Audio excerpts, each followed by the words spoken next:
In part 1, I revealed the story of a lodger who secretly recorded us for 6 weeks. While his actions seemed wrong at first, this part uncovers the shocking reason behind them, one that may completely change the way you view him. I sold that house 8 months ago. I told myself I was done with it. A family bought it, a young couple, 2 little girls.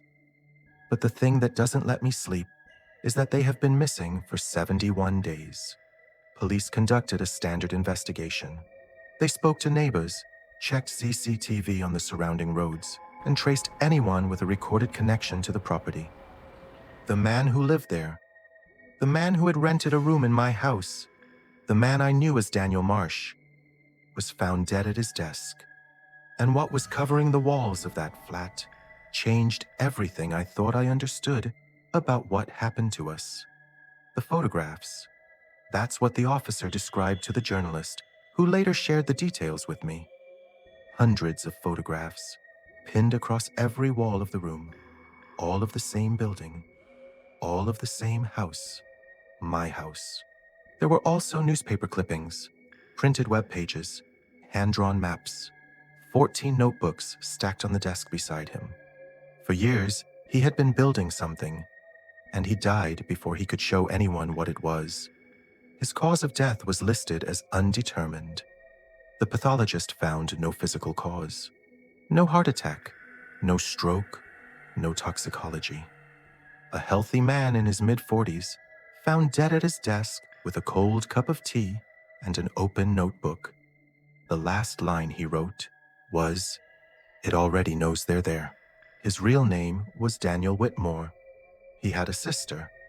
Her name was Claire Whitmore.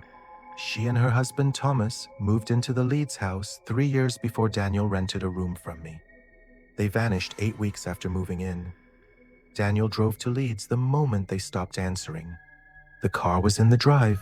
Their phones were disconnected. The house was empty, not ransacked, not disturbed, just empty, as if they had simply stepped out and never come back. Police concluded they had left voluntarily. A neighbor said she'd seen them loading boxes one morning. That was enough for the investigation to be closed. Daniel spent 3 years telling anyone who would listen that his sister would not leave without telling him. That Claire was not that kind of person. That something was wrong. 3 years. Nobody listened. He must have decided the only way to make anyone understand was to see it himself. He did not just grieve in those 3 years. He researched. The house was built in 1887. The original owner, a man named Alderton, vanished within 12 months of moving in. 1923, the Pritchard family, gone. Police records said, left without notice. 1951, a widow named Beaumont, reported missing by her daughter, never found. 1974, 2 university students renting the top floor, disappeared midterm. 14 disappearances, 1 house, 136 years, and nobody, not one person in all that time, had connected them, because they were spread across generations, because the records were in different places, because nobody was looking. Daniel had been looking for 3 years, and then he rented a room from me. In the final notebook, dated the week before his death, his handwriting changes. It becomes neater, more deliberate, like a man writing something he needs to survive with. He had seen it. 3 times in the early hours of the morning, he had seen something moving through the hallway of the house. He had the camera footage. That's why he installed the cameras. Not to watch us, to watch the house, to document what was in it. He described what he saw with the language of a man trying very hard to be taken seriously.